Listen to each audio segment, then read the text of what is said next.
Hi there, Rabbi.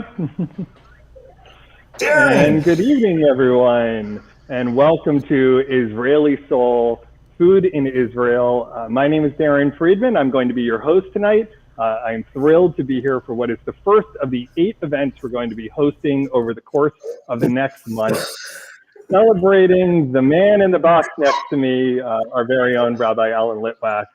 How are you tonight, Rabbi? Great. Now that we are started and we're ready to go, I'm totally excited. Good. I got a drink in and hand. Excellent. I should join you with that. And while we are working with the rabbi over the course of this month to help him celebrate his 25 years being a rabbi, the truth is we are really celebrating him and the 18 years that he has been our spiritual leader here at Temple Sinai. And thank you, Rabbi, for all of that and everything you do for us.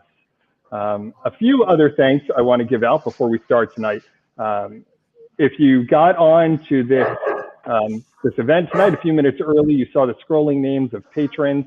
Those are all of the wonderful and generous people who have donated to the event and to all the events that'll be taking place over the course of the next month. 8 different events, all of which are free for everyone to attend and anyone to attend.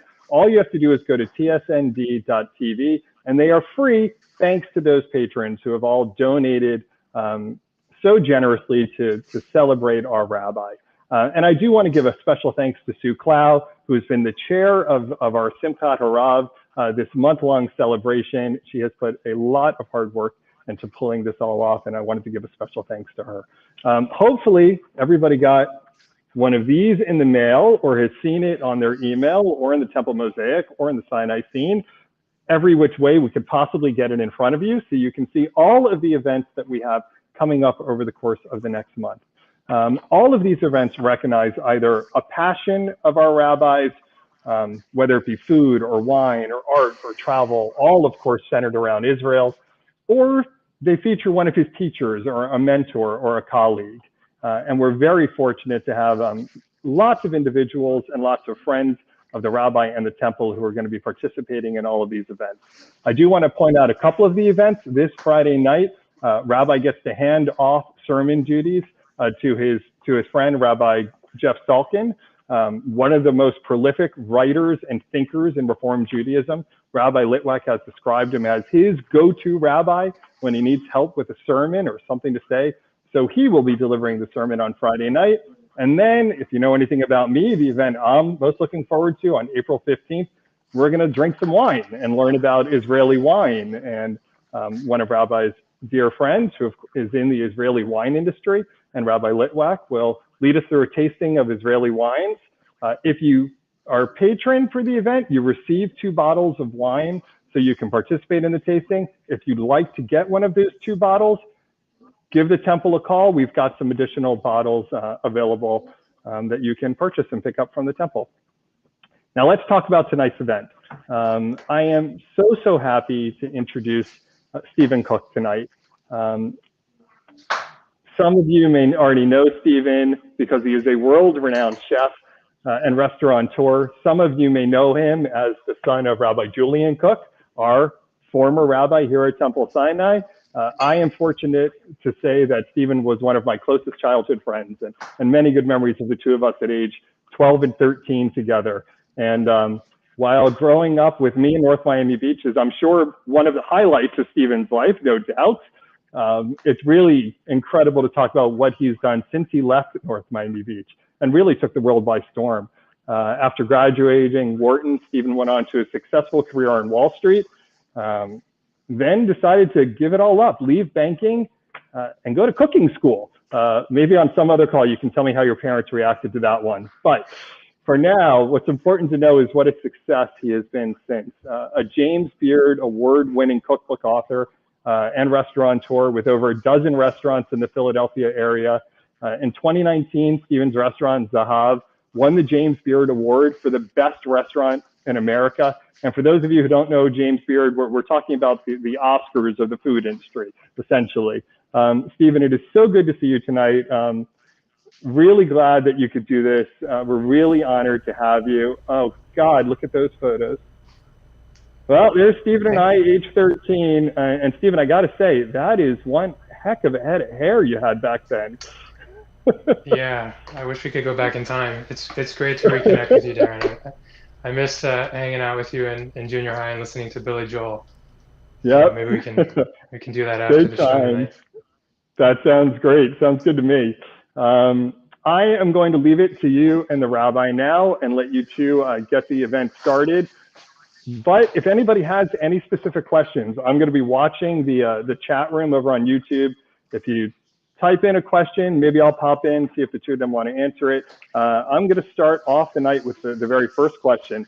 So Stephen, Rabbi, what are you guys cooking tonight? So we're gonna do a couple things, but the main thing that we're gonna make is an Israeli sandwich called sabih. And the reason that we chose to make this dish is so much of what people think of when they think of Israeli food is Middle Eastern food, things that may have been in Israel when the waves of immigration started last century, or things that were brought with them whole cloth. The cool thing about sabich is it only exists in Israel. It was invented in Israel. It has an Iraqi Jewish heritage, but you can't get it. You couldn't get it in Iraq before the immigration. You can't get it there now, with the exception of a few restaurants in the States. You really can only get it in Israel. So I think it's a cool dish to tell the story of Israeli cuisine, which is sort of evolving even as we speak. And then to go alongside of it, just in case, we're going to make pita to put the sandwiches in. And just in case that fails, we're going to also make our sort of famous Zahav hummus in 5 minutes, which we haven't failed at yet. So that's what we've got going on tonight. Are you ready to cook, Rabbi?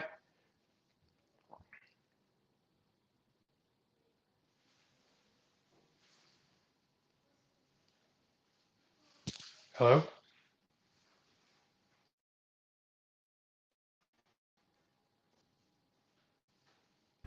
Rabbi, you've muted yourself. You need to unmute yourself.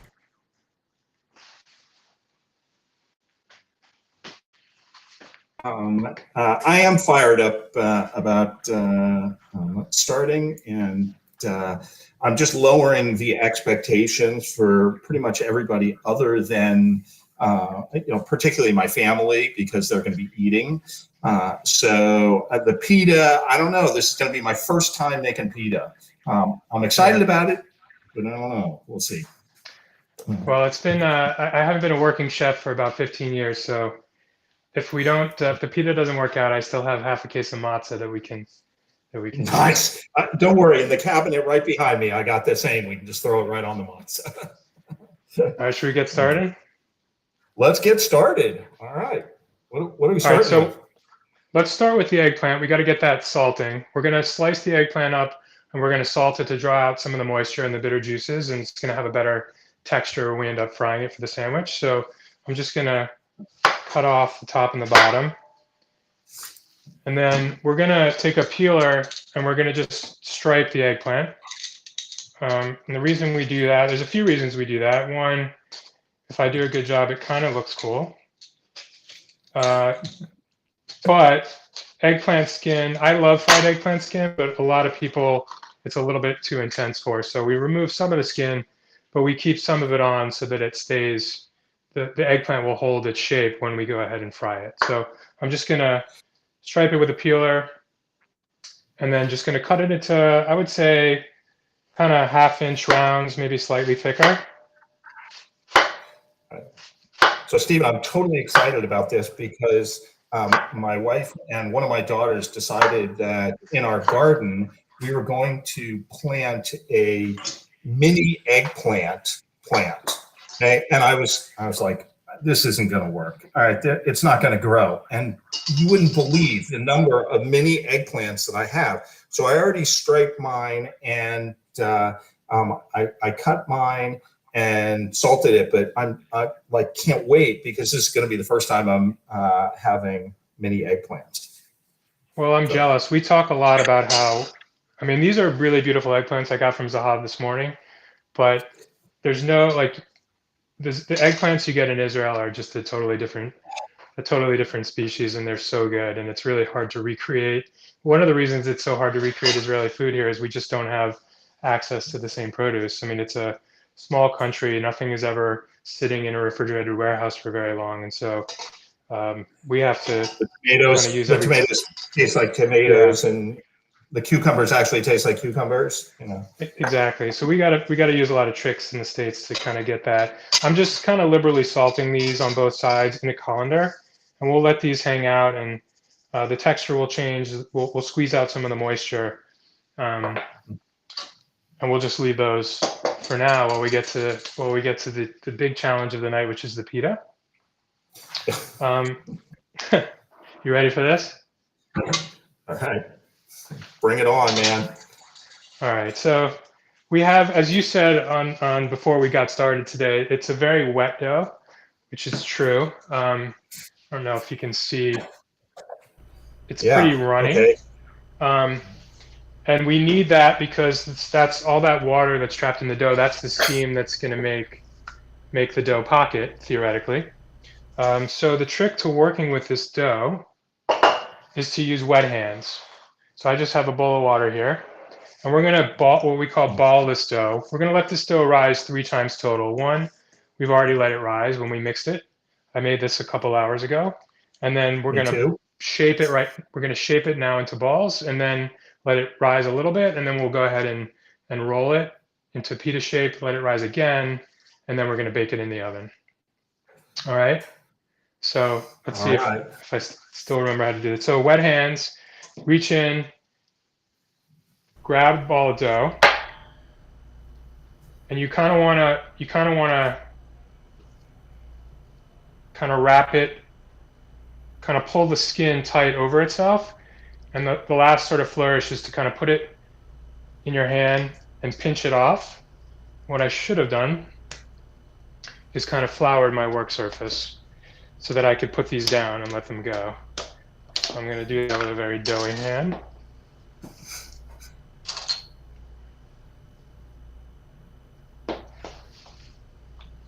So my dough is really sticky.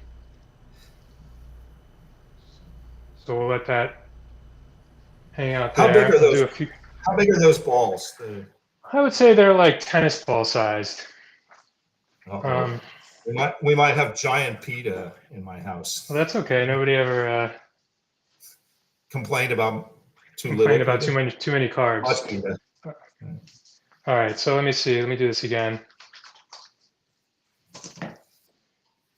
The thing about working with dough is it's different every day. So you get used to kind of the moisture level, like in where you guys are, it's obviously very humid.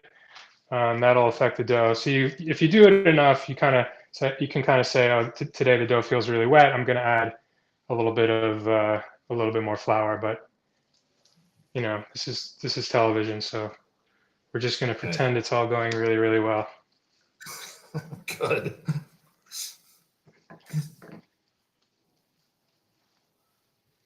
All right. How many of you got there so far, Rabbi? I got 4. All right. I got 4. I'm gonna stop there. Wash my hands. So we'll just dust these with flour on the top too, and we'll cover it with a towel.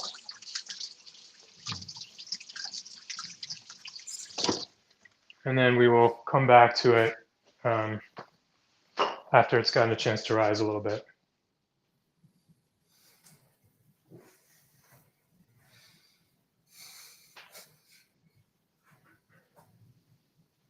Okay. All right, you ready for the easy part now? Bring it on, man. All right. So we had Israeli Soul was the second cookbook that we wrote. My partner Mike Solomonov and I, who's actually the chef. In the first cookbook, we did the Zahav hummus recipe, which is delicious, but it takes a couple of days of planning from start to finish. And so it's not a lot of hands-on work, but you have to prepare in advance. So what we wanted to do for the recipe in Israeli Soul was make it something that you could just make out of pantry ingredients. You could literally make it in 5 minutes, and you could use canned chickpeas, which gets a bad rap, but really I think it's a great product. So we're just gonna, in the bowl of a food processor, we're just gonna add 1 clove of garlic.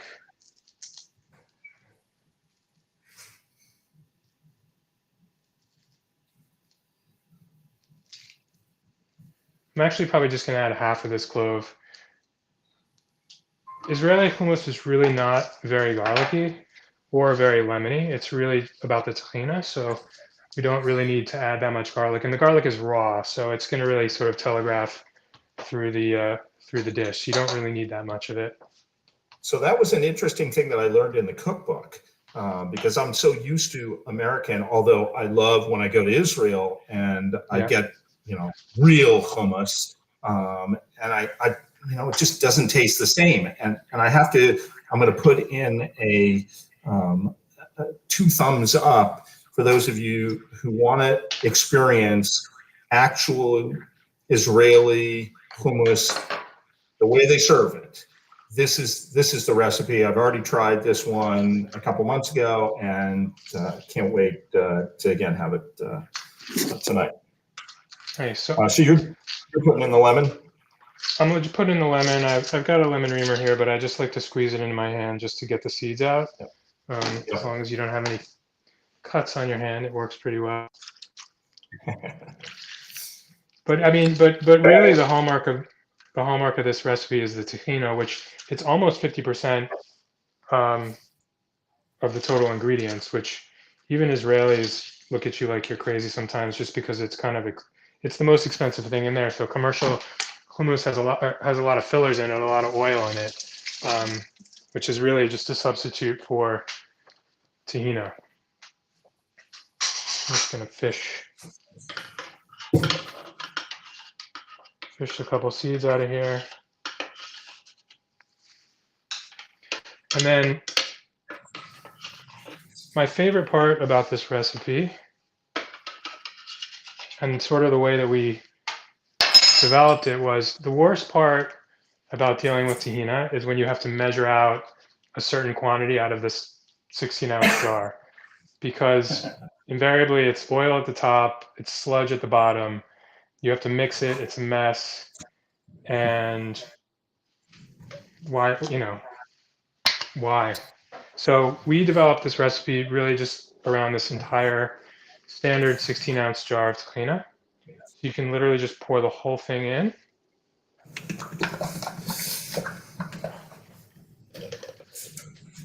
And then recycle the jar, and it's really a no mess situation.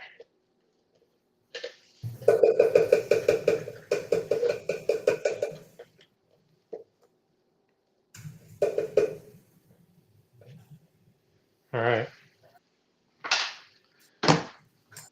You ready for the next step? I am ready for the next step. All right. So I'm just going to come over here and plug this in.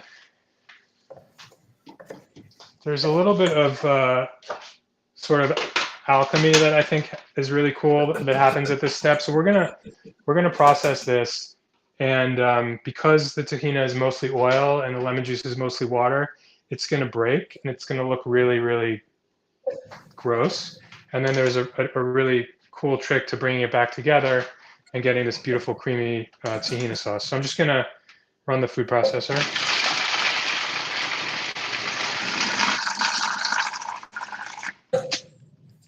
At this point, Stephen, we're just lemon juice, a nick of garlic, and the tahini, right? Yeah, we can add. Thanks for reminding me, because You want to put cumin? I've left the salt out. Oh, So let's add this. Let's add the salt. I think it's a tablespoon of salt, kosher salt, and then I think a teaspoon of cumin, right?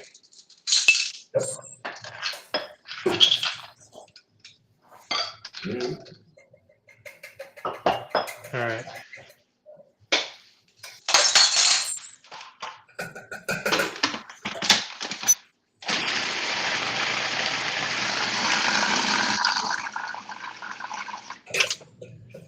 So I don't know if you're going to be able to see this, but it's kind of this like peanut butter, like this dark brown, peanut buttery, like broken gloppy mess right now. And the way to bring this together is just to stream in some ice cold water. And that's going to get us this beautiful sauce that we're going to use to finish our hummus. It can also be used by itself. It can be combined with herbs. It can be combined with amba, which we're going to do for the sabih. But so I'm just going to stream in. It's probably going to take about a cup of water, more than you would think. And we're going to be whipping air into this at the same time, which is going to make it fluffy, which is a big part of why the hummus is so good. So let me just get this going.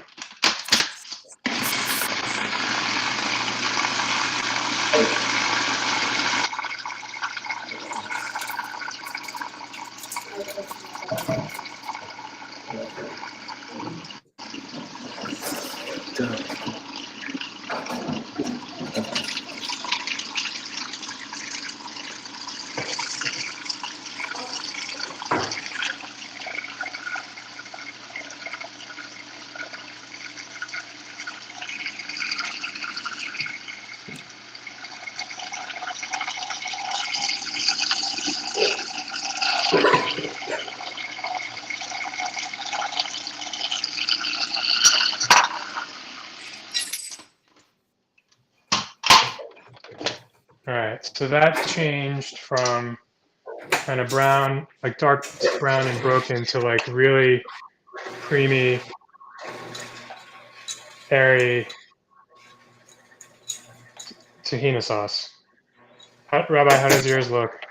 All right, I'm about half a step behind you. I just got to put in my ice water. So I used every bit of a cup there, probably a little bit more even.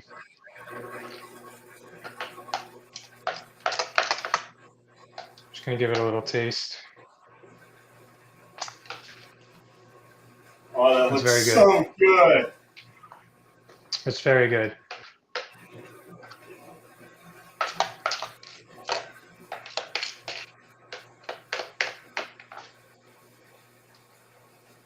You there? Stephen, what's the consistency? What's the optimal consistency? So I'm going to leave it like this because we can always adjust it later when we add the chickpeas. So mine is kind of like a creamy, almost like a dip, a little bit looser maybe than hummus, but not by much. But just by adding more water, you can make it into more of a pourable sauce, like you would put on falafel, or you could use it as a salad dressing. Like I said,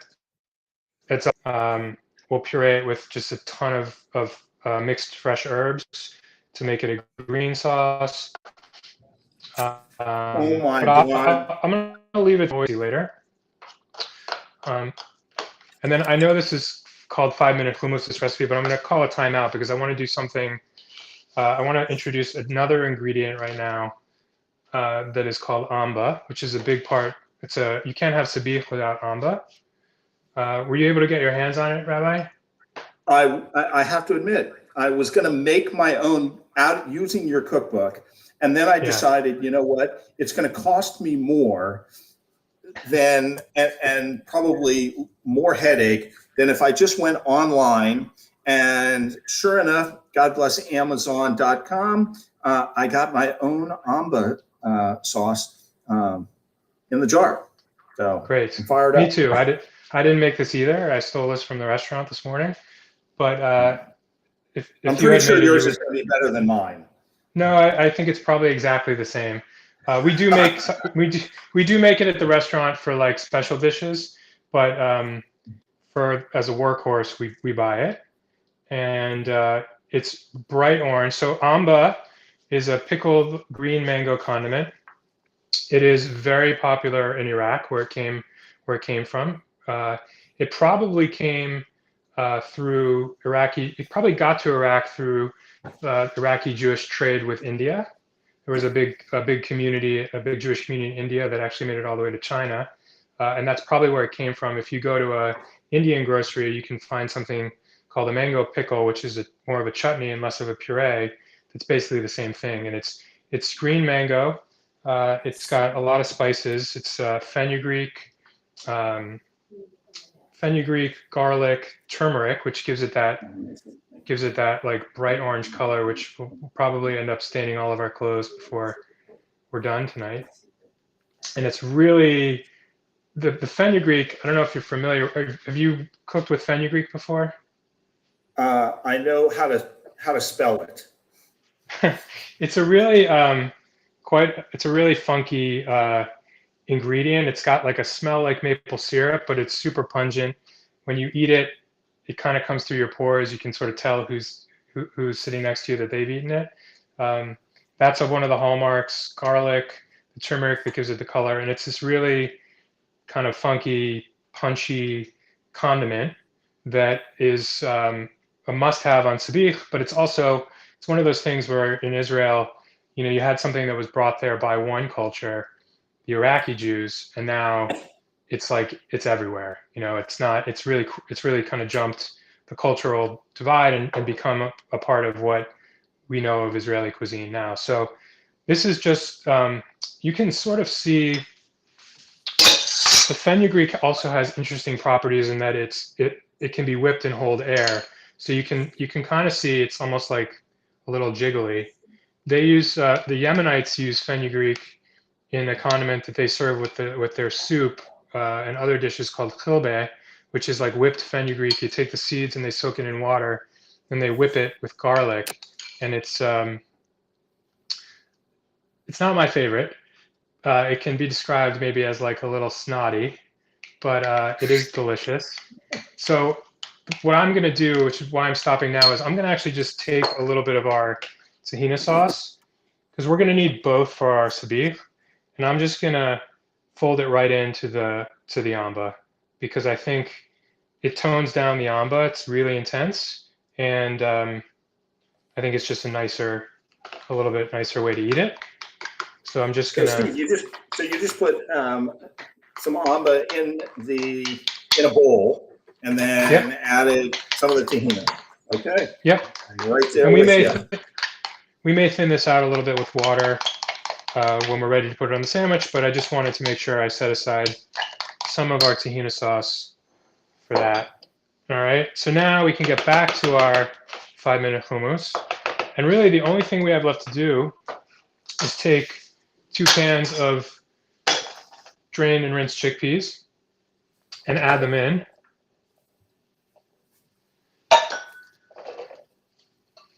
And then we'll process this again.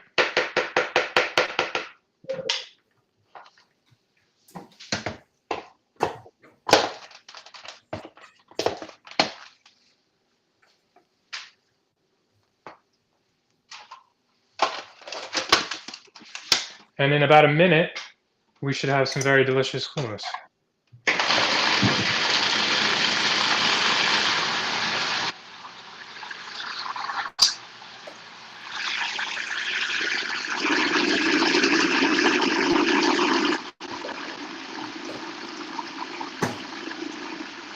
All right.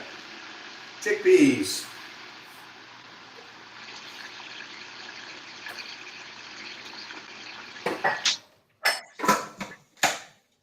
Steve, did you drain the chickpeas before you used them? Yeah, I did. I drained them and I just gave them a quick rinse with cold running water before I.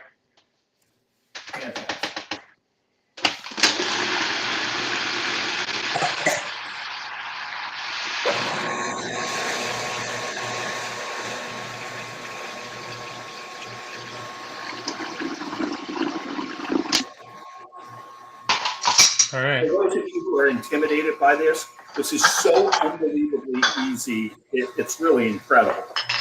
I mean, to say it's done in 5 minutes, it is exactly the case. So the only thing I think that you get a little bit of a different texture than the hummus that we make at Zahav, because the chickpeas out of a can are cooked to retain the integrity of the bean, so they don't break down quite as much. When we cook, if you guys saw the chickpeas that we cooked at Zahav for hummus, you wouldn't recognize them as chickpeas. We cook them until they literally fall apart, and then we press the water out of them overnight, and that is what makes sort of for a perfectly smooth, creamy hummus, but I would say this tastes just as good. So I'm just gonna taste it. It's really I good. tasted mine. It is so How good. is it? Oh my God. And I have to tell you, the amba, which is, I'm going to admit, it's one of those things that you see in Israel, and I've never tried it. It's like one of those condiments. I'm like, okay, I don't know what that is, so I'm not doing it. Right. And then as soon as you smell it, I'm like, oh my God, this is Israel. Like, this takes me back to Israel. Oh. Just don't eat it right before you get on the plane home, or your seatmate won't be happy with you. Words from the wise. So this is a little fun thing you can do to impress your friends. You just we call it the hummus swoosh, and you just kind of put a bunch in the middle of the plate, and then you kind of hold a spoon up at an angle, and you kind of rotate the bowl. You kind of end up with this cool looking Israeli swoosh. chefs, like, they have to take a whole course in just how to spread the hummus around the plate, right?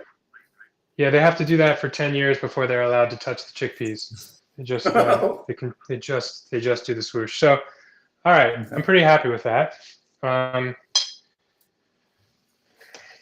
Let's should we see how our dough is doing? Sure. Rabbi, I've got my oven preheating. I've got a baking steel in there. Me too. Great.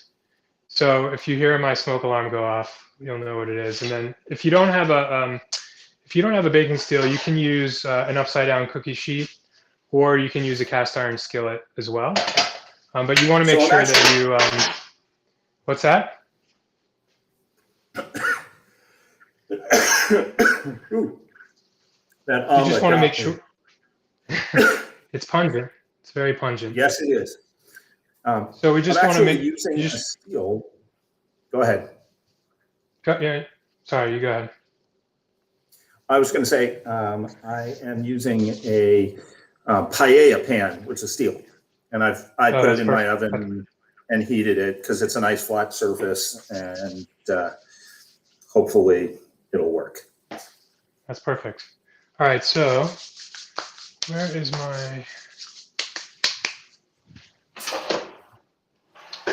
Excuse me for 1 second.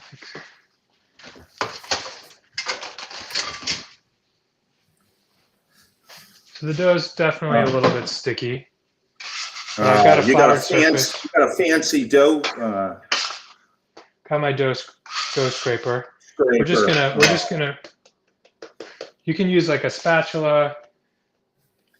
This is gonna distinguish Stephen as the professional chef versus Alan Litwack as the rookie.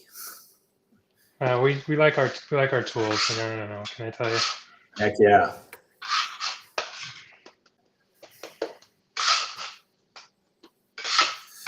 So I'm not showing you mine because I actually started. I was so nervous that I'm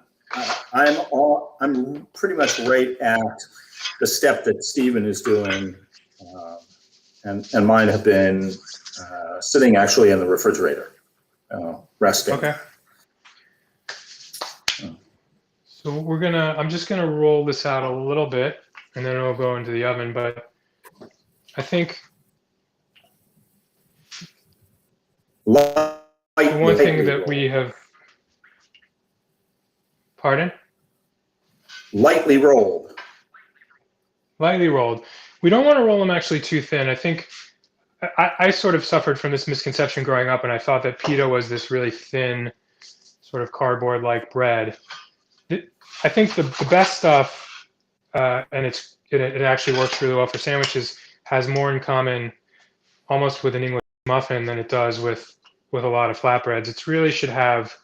You really want it to have sort of like nooks and crannies inside, so that it can hold the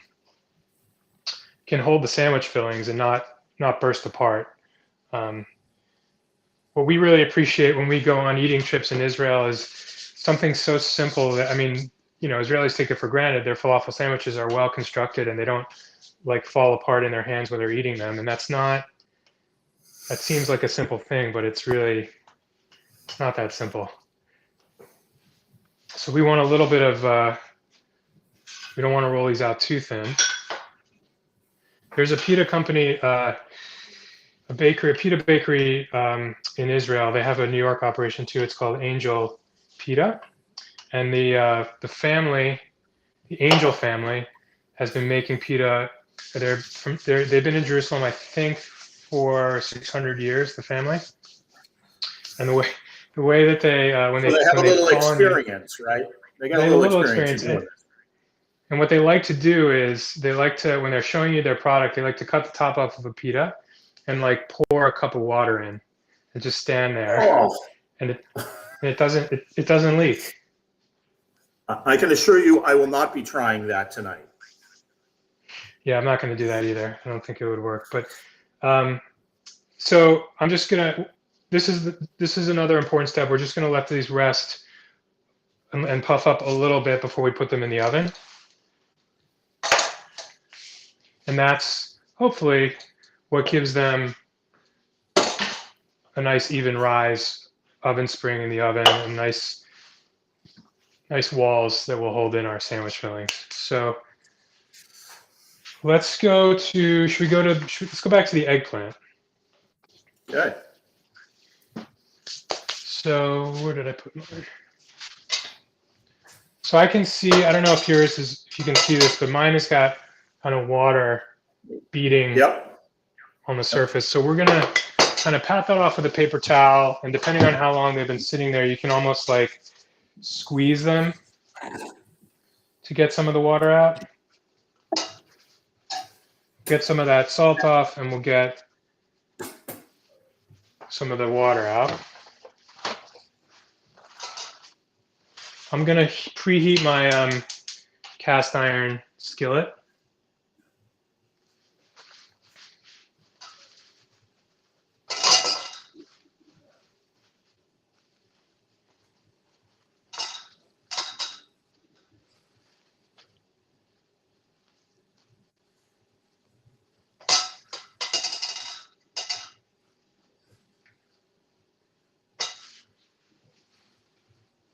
Lots of eggplant at the Litwack household, just letting everybody know.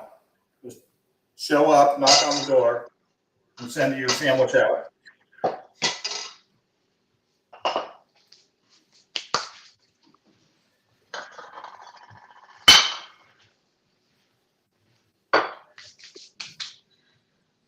All right, and you've got some cornstarch.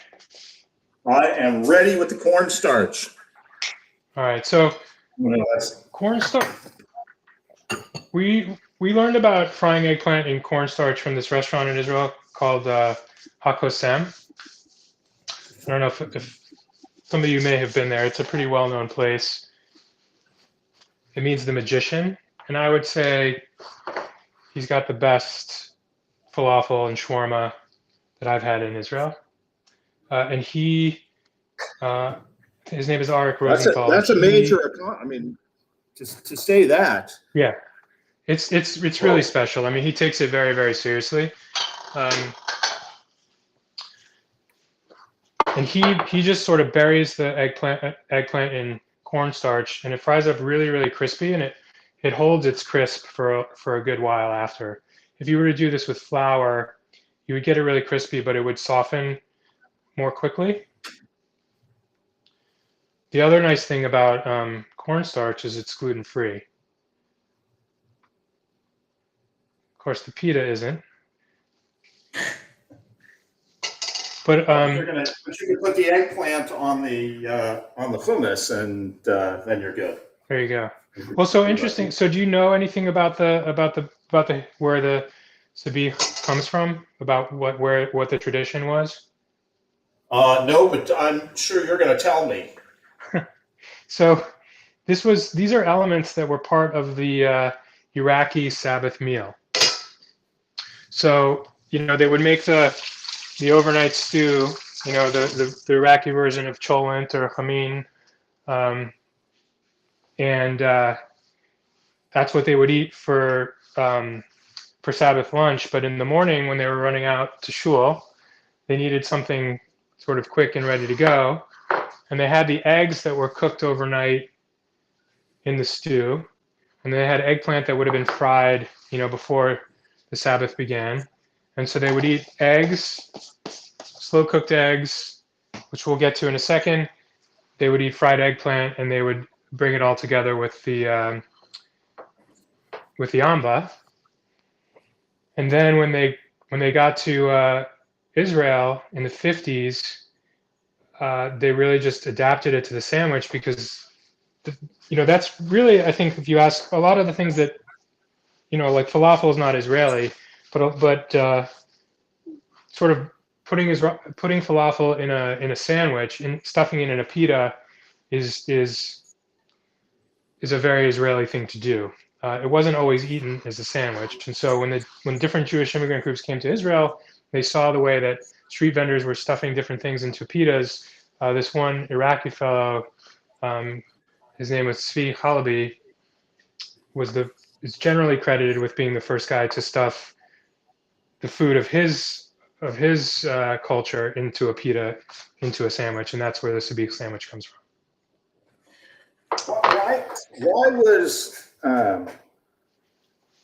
Why did they feel the need to stuff everything into a sandwich? Was it simply because they wanted something easy, quick on the go? What's the reasoning for that? I think it was. I mean, I think it was a couple things. I think it was kind of the kind of they wanted a different kind of culture and lifestyle than where they had come from in Europe in a lot of cases, and what they were coming from. But also people didn't have big kitchens in their homes. I mean, a lot of people didn't have ovens. That's kind of one of the reasons why schnitzel was so popular. They used to teach immigrant women how to make schnitzel when they came over because you didn't need an oven for that. And so I think that has a lot to do with it as well. And also just something easy to eat, in the middle of the day when you're working, because everybody was working really hard. All right, so I've got my skillet is smoking. I'm going to put some vegetable oil in it. Not olive oil? You could do olive oil. I mean, they say don't fry in olive oil. I don't think that that's actually true, but I don't think it's necessary to fry in olive oil, but you certainly can. No worries. You need a decent amount of oil, and then we're just going to drop the eggplant in. We want to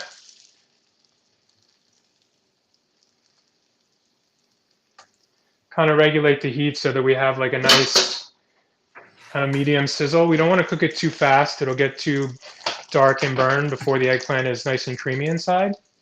But we also don't want it to be sitting in cold oil. So there we go. Well, mine is just at the smoke point, so that. I would say like a medium or medium high heat once you put it in. Okay, we are. All right. I think we should try to go for these pitas now. Oh gosh, I'm so afraid. I'm as nervous as you are. Well, that doesn't give me a whole lot of confidence there, Jeff. All right, let's see. What I'm going to do is I'm going to put some flour on the back of this sheet tray. I'm going to transfer the pita to the sheet tray, and then I'm going to slide it onto my deck, onto my steel.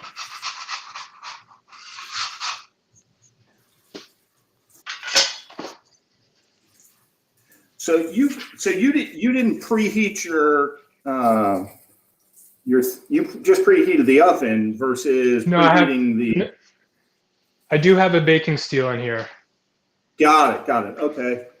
And so I don't know if you guys probably can't see this, but all right. All right, success.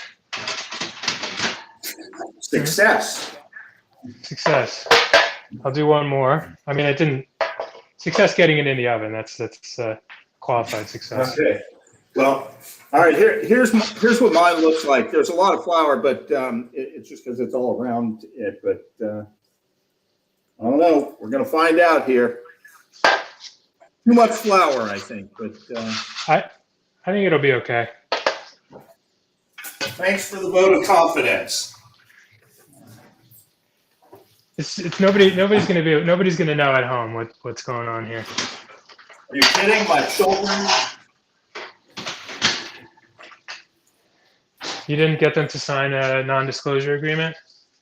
I would have thought about that. It's good. All right. Forgot we're in the lower oven.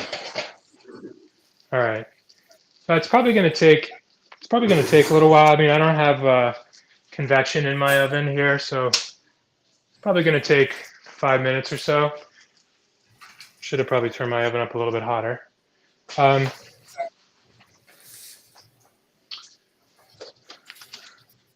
Let's do. Should we make some chopped salad while we're waiting? Are you in the oven yet? I am almost in the All oven. right. All right.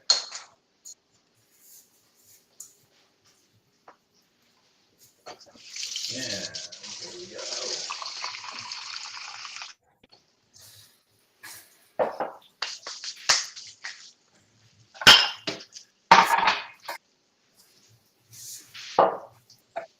Oh no!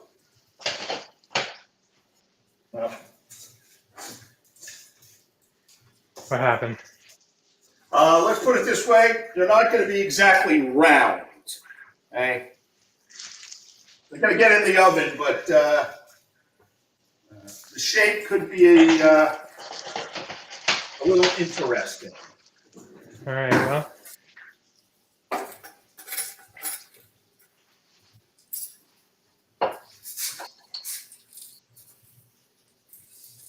All right, here we go. Bad boys are in the oven.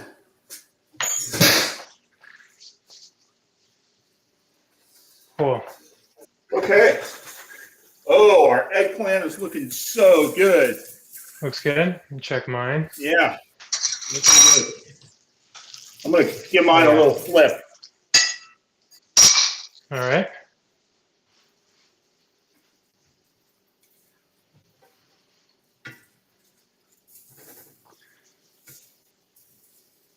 So I've just got a little Look at cucumber and those tomato bad here. boys. Look at that. That is some prime eggplant. Does it feel? It feels nice and crispy. Yeah, that's a trick I did not know. It's a good one. Next time you're in Israel, you got to go to Hakosem in Tel Aviv. I'm going to tell them you sent me, so maybe I'll get extra good service. Yeah. All right, so we're gonna make a little chopped salad to go with our sabih sandwich because everything in Israel is served with chopped salad. So Yep. just got a little cucumber here.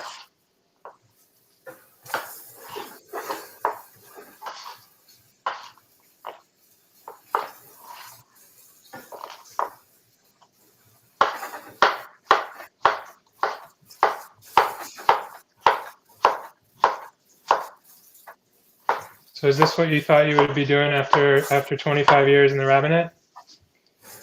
This is what I'm hoping I'm going to do after 25 years in the rabbinate. Maybe after 35 years in the rabbinate. Retirement and spend my time in the kitchen. Sounds good. All right, so for those of you who are looking, we got some nice crispy eggplant.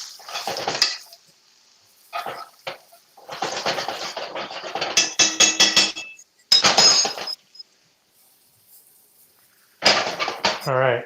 So then I'm just gonna chop up a few tomatoes as well. Yep. Tilt my thing down so that they can see right there. And I got some parsley that I also pulled out of my garden. Nice.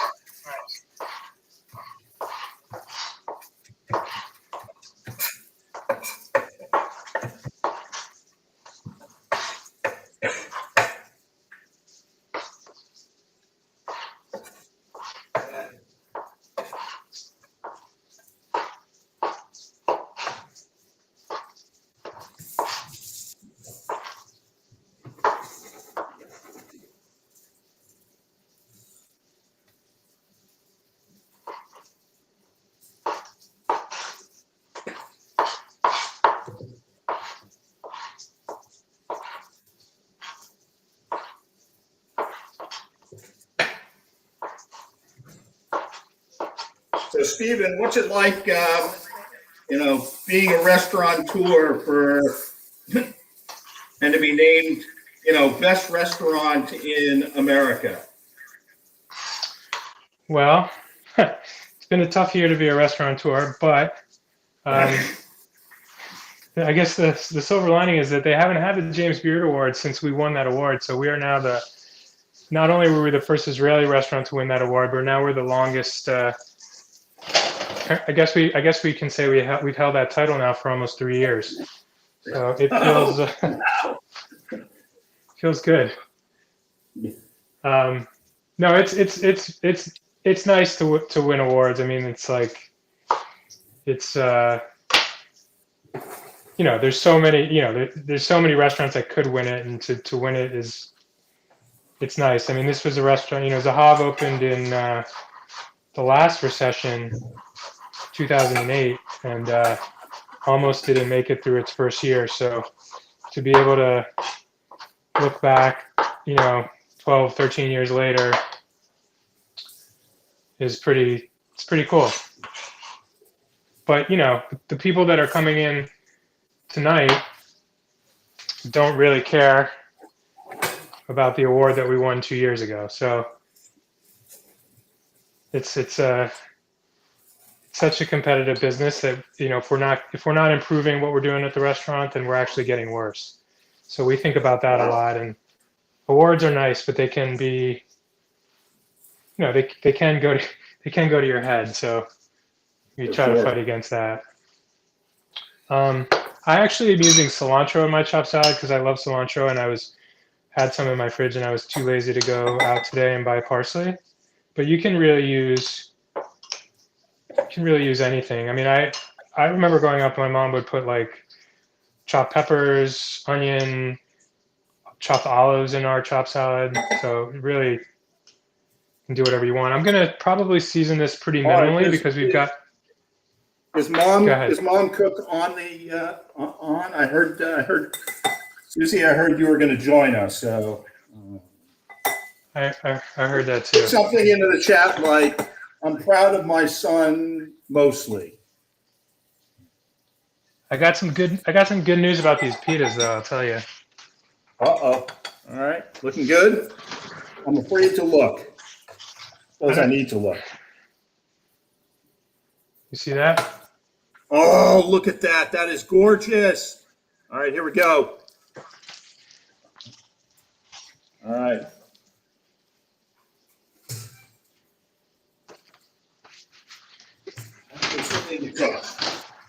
Mine need a little bit, but they puffed up.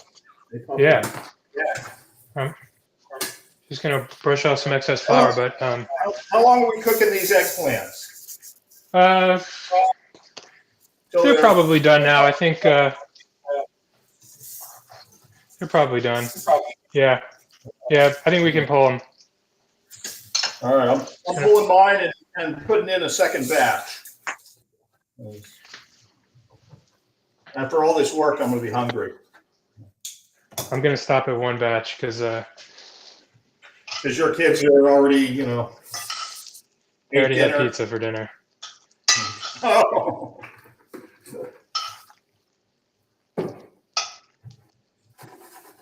All right, so here's Oh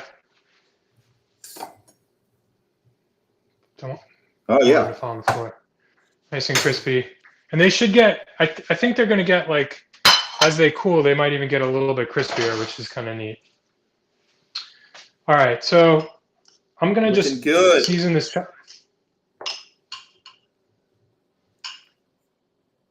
Eggplant. Oh. Yeah, I can eat that.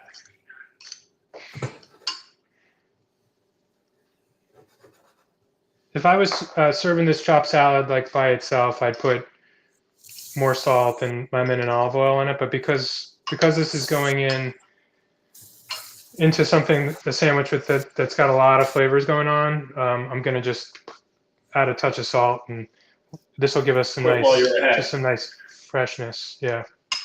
So should we look at these? We haven't talked about these eggs yet. Should we look at these eggs? Let's do it. do it. I'm really, this is also a new thing for me. So these are called haminados, from the same root, I guess, as chamin, which is which is an overnight Sabbath stew.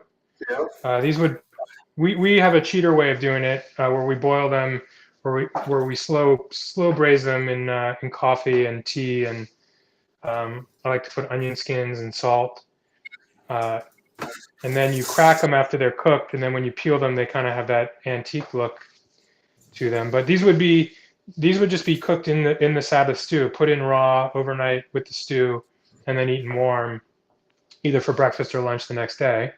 And so this is one of the key, one of the three key ingredients in sabih. It's the egg, it's the amba, and it's the fried eggplant.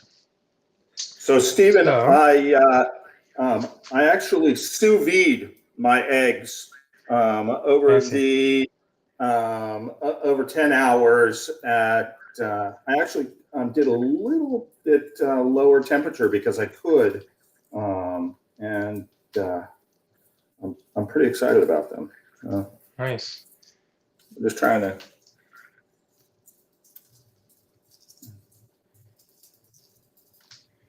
So I did these today. I would probably let them go overnight if I could, but they have I don't know if you can see that, but they have kind of like a marbled look because I cracked them and let them cool in the liquid.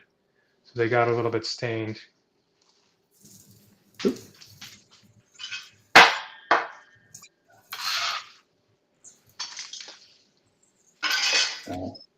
Beautiful. I mean, they're just gorgeous.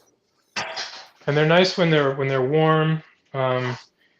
They're cooked for a long time, but they get almost unlike overcooked hard-boiled eggs, which can get kind of rubbery. They get nice and creamy. All right, I think, are your pitas out of the oven? Oh my goodness! Let's see how we're doing here.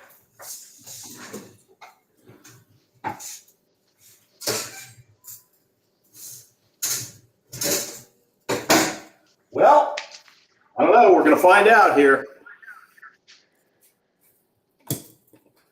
Grab them and there's one boy.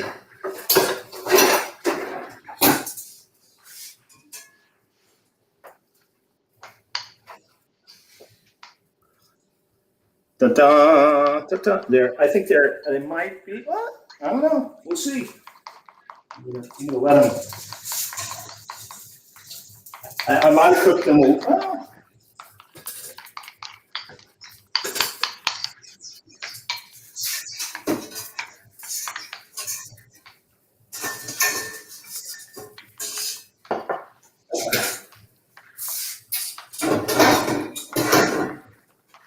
And there we go. Let's get that off.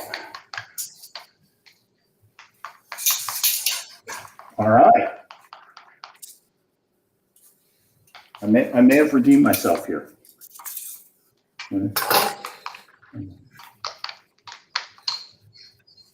I'm just peeling off a little of my egg.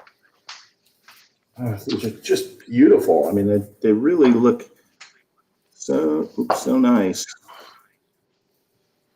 I can't get it. There we go. How about that? Nice little marbling color. Yeah.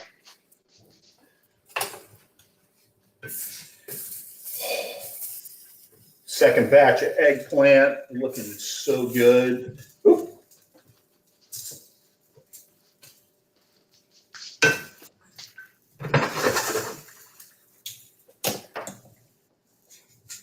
These guys need a little bit more oil. Should we are you ready to build the sandwich? I think I am. Well, I don't know. We're going to find out if I can get the pita open.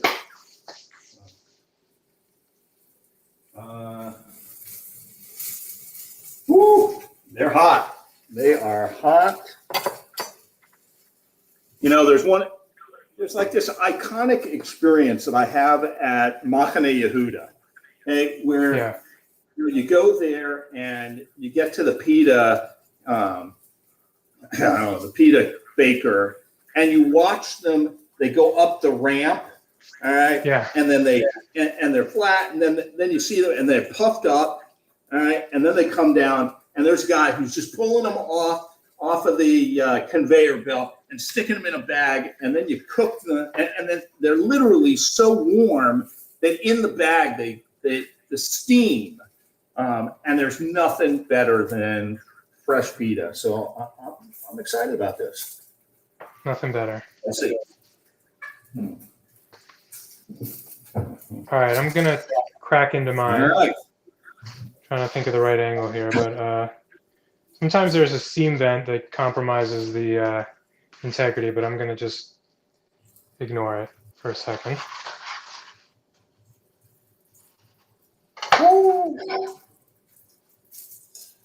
So it's a little, mine's a little like thick on one side and thin on the other, which you kind of want to. Okay, good. I'm glad.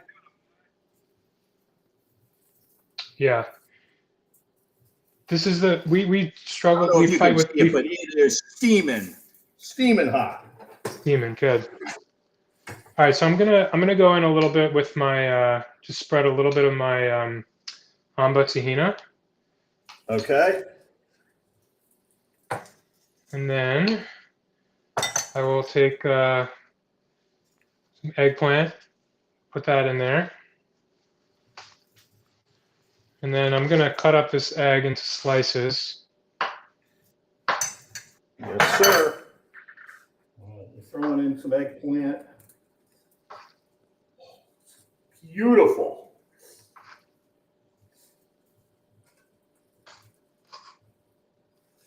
All right. And you just cut up the egg into nice little slices. Yep. Throw a few in there. Yeah, I just put the whole egg. I kind of try to keep the egg together and then kind of like spread it out. Spread it out. Nice. And then just stuff some salad down in there. Yeah. Already my pita is like falling apart here, so we're going to try and do the Israeli squish. There you go. All right. Oh, I need a little salt. My salad. Try some of this hummus bread. Oh.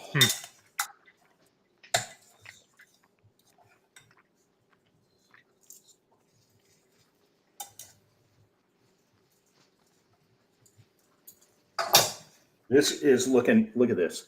Look at that bad boy. There you go. That Ready is for a bite? beautiful. It's not, I haven't taken a bite yet.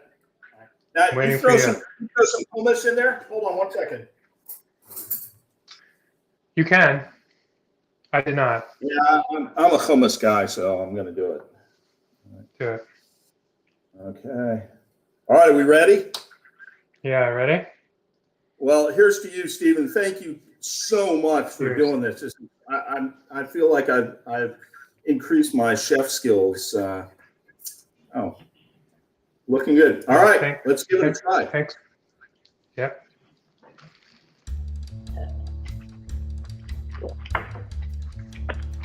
Oh man, I am. Wow. Holy smokes.